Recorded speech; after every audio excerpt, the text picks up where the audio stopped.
जय श्री कृष्ण दोस्तों। आज की हमारी कहानी है सुख। एक धनी साहूकार था। उसके पास बहुत दौलत थी। उसने इतनी दौलत हासिल कर ली थी कि अगर अगले 7 पीढ़ियां बैठकर खा ले तो भी खत्म नहीं होंगी। हालांकि यह अमीर आदमी तब भी खुश नहीं था। उसके मन में कुछ ऐसा था कि वह रात भर सो नहीं पाता था, इसलिए वह सच्चे सुख से वंचित रह गया। उसने सबसे पूछा कि वो ऐसा क्या कर सकता है जिससे इसे शर्मिंदगी से छुटकारा पा सके और सुख और शांति से सो सके।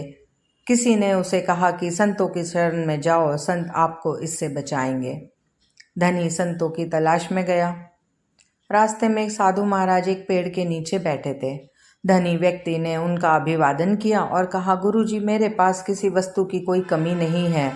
अगली 7 पीढ़ियां बैठकर बिना काम किए भी आराम से खा पाएंगी। फिर भी मैं खुश नहीं हूँ, क्योंकि एक व्याकुलता मुझे सोने नहीं देती। साधु महाराज ने कहा, पहले बता कि आपत्ति क्या है, फिर उससे कैसे छुटकारा पाया जाए वो मैं तुझे बताता हूँ। अमीर आदमी ने कहा, यदि मुझे महाराज ऐसा कहते हैं तो मुझे कोई आपत्ति नहीं है, लेकिन एक परेशानी है, और परेशानी यह है कि मेरी 8वीं पीढ़ी का क्या होगा, क्योंकि यह धन 7 पीढ़ियों के लिए पर्याप्त है जो मैंने अर्जित किया है। सिर्फ चिंता 8वीं पीढ़ी की है। साधु महाराज मुस्कुराए और बोले, चिंता मत करो, मैं तुम्हें इस परेशानी से बचा लूँगा। साधु ने उनको 1 किलो चावल की पोटली दी और कहा कि उस पहाड़ पर एक बुढ़िया एक कुटिया में रहती है, उसको चावल देकर आ जाओ। मैं तुम्हें तुम्हारे भ्रम से मुक्त करता हूँ। अमीर आदमी चावल लेकर बुढ़िया की कुटिया में आ गया। उस कुटिया में दरवाजा तक नहीं था। वह बुढ़िया भगवान के भजन में लीन थी। वह अभिभूत थी। अमीर आदमी के पैरों की आहट से बूढ़ी माँ का ध्यान टूट गया। उसने ऊपर से देखा और कहा कि बेटा, आप यहाँ क्यों आए हो? उसने कहा, माँ जी, मैं आपको यह चावल देने आया हूँ। यह चावल लो, फिर मैं जाऊँगा। बूढ़ी माँ ने कहा कि मैंने आपको चावल लाने के लिए कहा था क्या?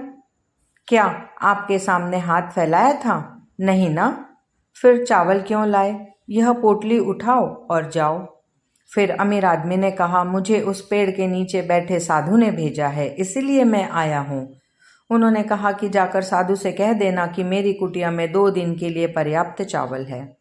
अमीर आदमी ने अपने सामान्य ज्ञान का इस्तेमाल किया। उसने कहा कि माँ जी, आपको तीसरे दिन के लिए चावल काम आएंगे। उसने कहा कि आप और वह साधु मेरे तीसरे दिन की चिंता मत करो। बुढ़िया बोली, उस साधु से कहना कि मेरे तीसरे दिन के चावल का संबंध उसी से है जिस पर मैं इस एकांत स्थान में अपना सारा बोझ लेकर जप करने बैठी हूँ। यह सुनकर अमीर आदमी पोटली लेकर वापस आ गया। साधु के सामने पोटली रखकर चलते बना। साधु ने उसे पुकारा, अरे ओ सज्जन, तुम समस्या लेकर आए थे ना, है ना? मैं तुम्हें इससे बाहर निकालने जा रहा हूँ। अमीर आदमी ने सिर झुकाकर कहा, महाराज, मुझे जवाब मिल गया है। वह बुढ़िया तीसरे दिन के चावल नहीं है तब भी खुश है, और मेरे पास सब कुछ है तब भी मैं दुखी हूँ।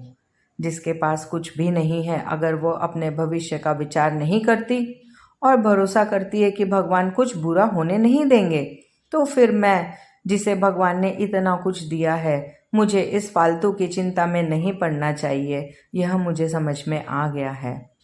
दोस्तों, छोटी सी यह ज्ञानवर्धक कहानी हमें समझाती है कि हमारे पास जो है उसका आनंद लेना चाहिए, उसमें खुशी